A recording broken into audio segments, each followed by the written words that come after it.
Dibagi-bagi ambiar, Tiffany kenang. Program.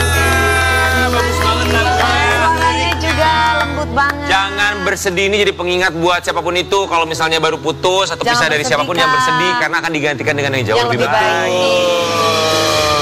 Tiffany kenang, kami semua mengucapkan Terima kasih. Tadi kita ngobrol-ngobrol sama kamu karena lagunya viral, tapi katanya kamu sempat karena lagunya kita lihat yang satu ini. Kenapa? Jangan bersedih lagunya ya. Ini viralnya tuh sebenarnya di tahun berapa? 2016-an deh mulainya. Apakah ini single pertama kamu atau sebelumnya sudah ada single-single Udah sebelumnya? ada single sebelumnya sebenarnya. Jadi aku dari kecil udah nyanyi. Oh, oke. Dari umur berapa tuh nyanyi? Dari umur 12 tahun. Professionally itu 12 tahun. 12 tahun. Tapi belajar nyanyinya dari umur berapa? Dari kecil sih autodidak aku kebetulan. Belajar sendiri. Belajar sendiri dan sempat bikin kayak trio anak-anak gitu pas umur 8 tahun. Jadi memang udah dari kecil sudah bernyanyi, sudah bermusik. Oh, oke. Berarti kalau dari kecil kamu ngalamin masa belum ada era media sosial besar, lagu harus berjuang melalui TV, radio, atau sampai akhirnya ketika viral yang kamu rasakan tuh apa? Jedar langsung semua orang tahu. Deg-degan dan kayaknya pada saat itu karena apa ya, media sosial belum semasif sekarang, jadi mungkin dulu nggak sink in gitu ya Kak, jadi nggak ngerasa gimana-gimana, cuman mulai kerasanya ya pas mulai banyak pemberitaan juga, habis itu udah mulai diundang nyanyi, sampai mikir orang beneran mau undang nyanyi, maksudnya buat apa ya, ternyata pas di panggung banyak yang tahu lagunya dan ngerasa seneng juga pasti. Itu good side-nya dari media sosial ya, tapi apa sisi lain yang mungkin membuat kamu, ini karena sosial media ini membuat hati aku sedikit bersedih? Jadi kebetulan di lagu Jangan Bersedih ini pada saat itu ada sedikit permasalahan, nggak sedikit sih, lumayan besar pada saat itu permasalahannya di video klipnya pada saat itu. Jadi kebetulan pada saat itu tuh era-era aku lagi ujian sekolah, akhir sekolah, dan aku nggak ikut dalam proses kreatif pembuatan video klipnya Kak pada saat itu. Tiba-tiba pas aku datang ke set di studio, simple gitu. Terus ada penari kontemporer dan itu lagi zaman-zamannya penari kontemporer gitu Kak. Misalnya Justin Bieber pakai, abis itu Sia juga pakai. Dan penari kontemporer itu dicat warna gold gitu dan mereka hanya pakai baju apa ya, tank top sama celana pendek. Nah, sedangkan aku ya udah, aku nggak ngerasa ada yang salah dan aku juga mungkin salahnya juga nggak aware ya sama apa namanya, bagaimana orang melihat aku dan bagaimana orang melihat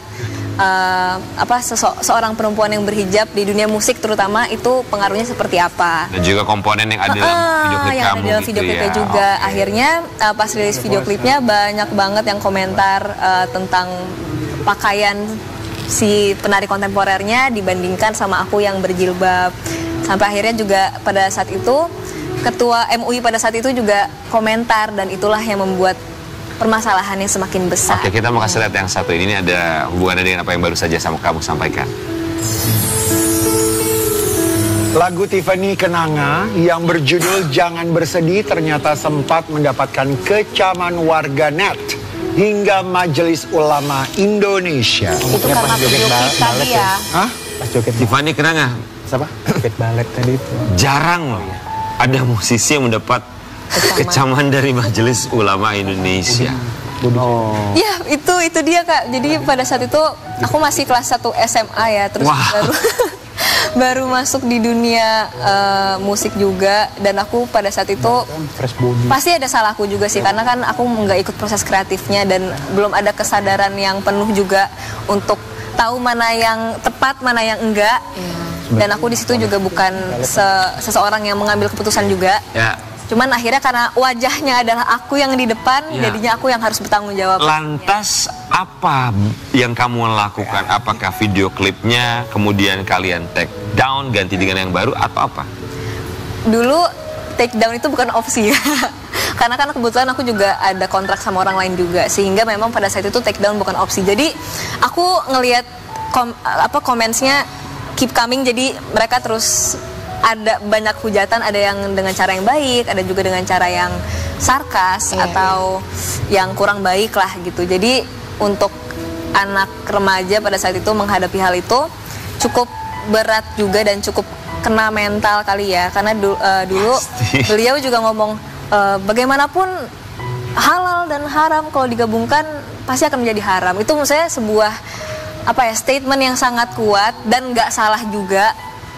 Jadi dulu aku ngadepinnya deg-degan ya, dan pada saat itu juga aku public speakingnya juga nggak di briefing apa-apa juga, jadi aku bener-bener kaget aja gitu ya. Blank pada saat sempat itu. Kepikiran mau mundur nggak sih, apalagi itu dengan keadaan masih remaja, MUI turun tangan.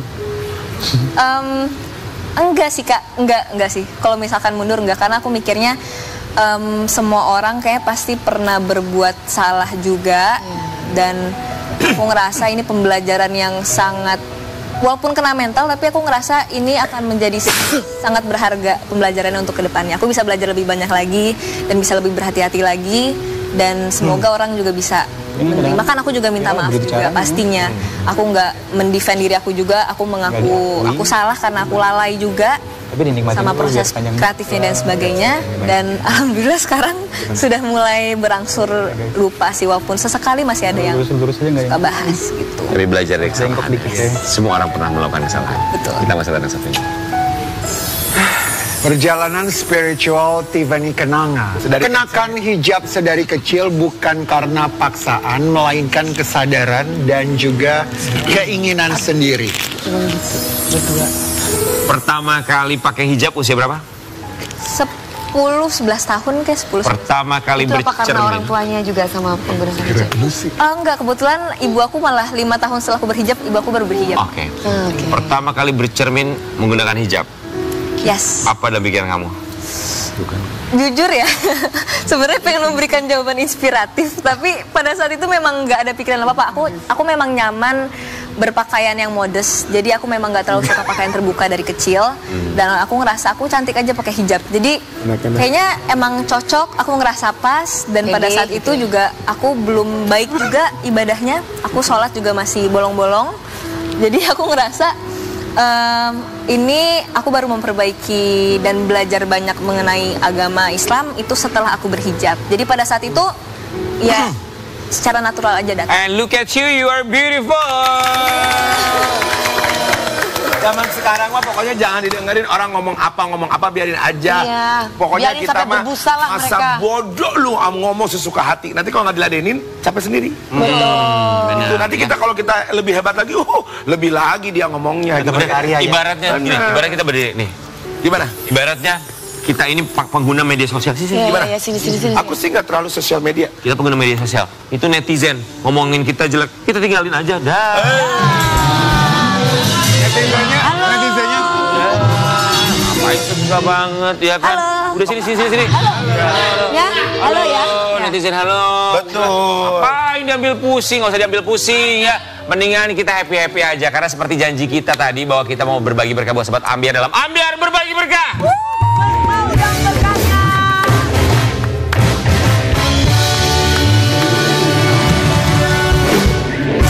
Sobat Ambiar, ini dia hadiah-hadiah yang bisa dibawa.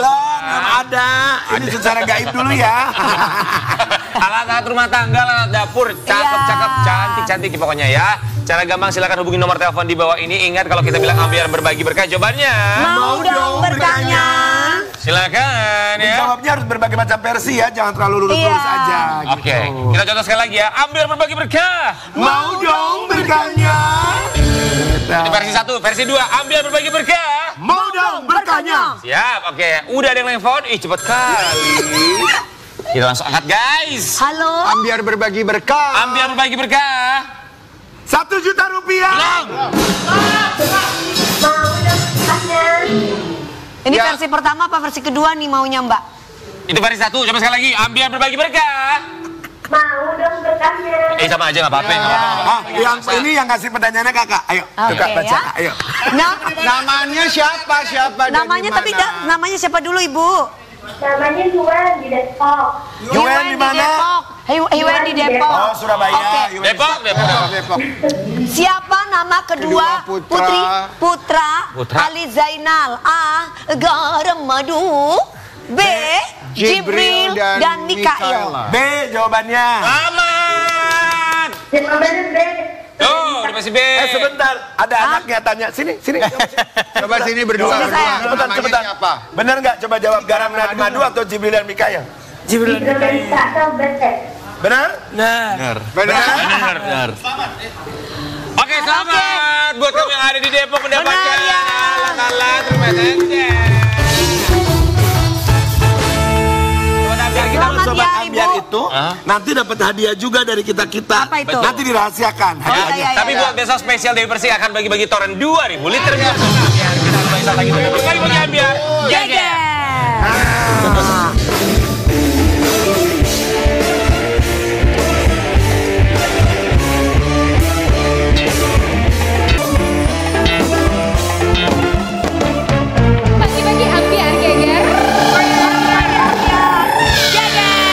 Terima kasih banyak buat bintang tamu kita. Thank you so much. Terima kasih Ali, Mikail, Jibril, cantik-cantik. Terima kasih banyak. Baik, kenangan. Terima kasih Natasha. Terima kasih Vincent dan juga Albert. Thank you so much ya. Vincent, kasih tahu sama El, jangan naik harga besok ya. Kasih harga segitu aja dulu kalau di sini. Salam mama ya, El. Salam buat mama ya. Semuanya yang ada di rumah ya. Dan buat sobat Ambiar ingat pesan dari seorang Tiffany Kenanga, jangan pernah bersedih. Intinya itu ya, jangan pernah bersedih. Kenapa? Karena kalau misalnya bersyukur lebih mudah, kenapa harus bersedih? Kalau kita kehilangan sesuatu atau seseorang, ingat bahwa pada akhirnya yang lebih baik akan datang di kemudian hari. Kita akan kembali besok tentunya hanya di Bagi-Bagi Ambiar.